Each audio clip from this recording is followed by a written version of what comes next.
A little review of some history of May Day. As early as the 1860s, working people agitated to shorten the workday, without a cut in pay, of course. 10 to 16-hour workdays were common, probably a good 6 days, if not 7 days a week.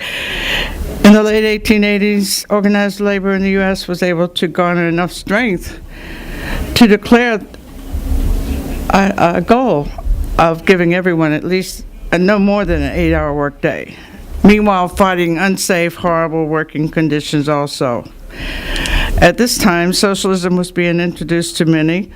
Its ideology of working class control over production, as well as distribution of goods and services, became popular, even without emails.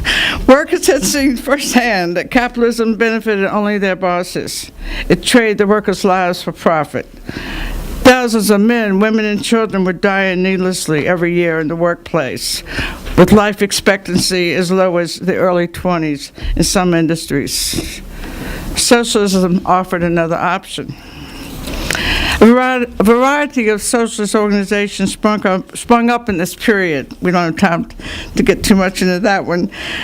Ranging from political parties to even choirs. And many socialists were elected in the government offices.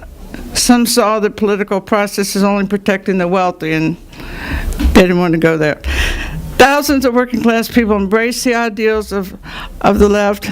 In time, many anarchists and socialists built and made up the labor movement.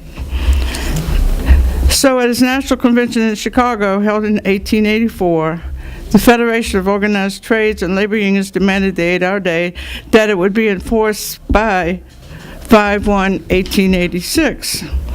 So they would plan rallies and organize it in door-to-door and the one-to-one, and bill for a strike if necessary, a May Day strike association, for getting this goal. An estimated 250,000 workers in the Chicago area became involved in this campaign, including the Trades and Labor Assembly, Socialist Labor Party, Knights of Labor, and others. More and more working class people saw the need for gains even beyond the 8-hour goal, too, as you can imagine. Okay, May Day 1886 is said that more than 300,000 workers and 13,000 businesses across the U.S. walked off their jobs. And the first May Day celebration in history, at least U.S. history. I think Argentina did one. Okay, in Chicago, 40,000 people are said to have gone on strike. The names of many labor organizers are worth mentioning, and I'm leaving too many out, such as Albert Parsons, Joanne Most, August Bass, and Louis Ling became household words in Chicago and elsewhere for their work. Parades, bands, and tens of thousands of demonstrations in the streets exemplified the workers' strength and unity. Here's the class consciousness. But at a strike on May 3rd at Chicago's McCormick Reaper plant, workers were locked out and they picketed over benefits and so on. They had joined the Metal Workers Union, which received the support of several hundred other folks around, other workers and so on. Soon cops were there throwing rocks, beating up the workers, and pulling out guns on them. At least 2 workers were killed there. On the following day, anarchists organized against this brutality, same old police brutality, at Chicago's Haymarket Square, where it's said to be, I think, 3,000 men and women and children came, speakers. Everything was going along rather smoothly, but towards the end, 2 detectives were rushing over to the cops and making accusations against alleged inflammatory language by one of the speakers. A bomb comes out of somewhere and thrown into police ranks. You can guess who did that. Sound familiar, right? That 7 or 8 people then lost their lives. They were killed by the cops, and organizers named Albert Parsons, August Bass, Samuel Fielding, Oscar Neby, Michael Schwab, George Engel, Ada Fisher, and Louis Ling were arrested and convicted of murder, with only 3 of them haven't even been present in Haymarket. The entire world watched this frame up. Convictions they received because of their political beliefs. And after failed appeals on November 11, 1887, the ruling class hung Parsons, Spies, Ingalls, and Fisher. Of course, this struggle versus capitalist exploitation is an international one, along with the critical need to address and counter racism. Earlier, in 1867, Karl Marx wrote of this in his first volume of Capital. Here's a little bit from it, of what he said. In the United States of America, any sort of labor movement was paralyzed so long as slavery is figured a part of the republic. Labor with a white skin cannot emancipate itself, where the labor with the black skin is branded. But out of the death of slavery, a new vigorous life sprang, he wrote. The first fruit of civil war was an agitation for the 8-hour day. I'll stop there with his work. The struggle continues. Looking at the international movement, May 1st is an official holiday in 66 countries, unofficially in some more countries as well. And still, as you only too well know, workers' hours and wages are still great and prominent issues for all of us, all of our class.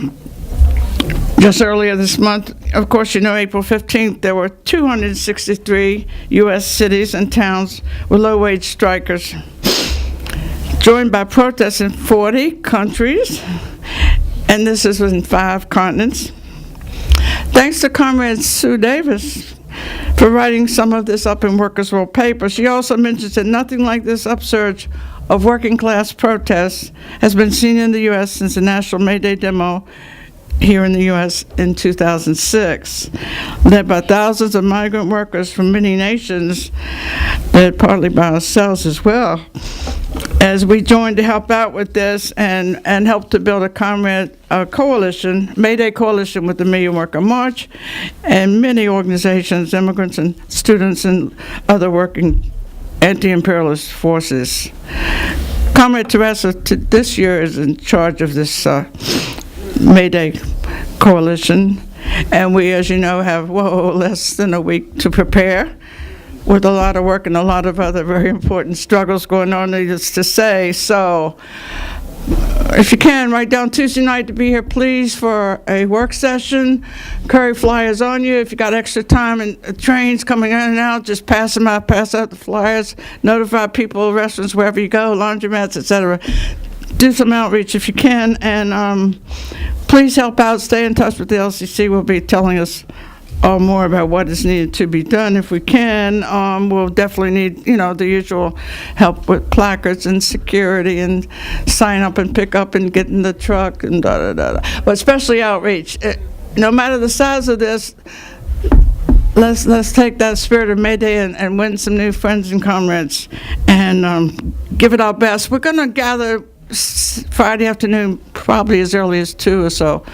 Stay tuned for better notice on that one. But, for setup and so on, the rally is to start, I think, at 3:30 at Union Square.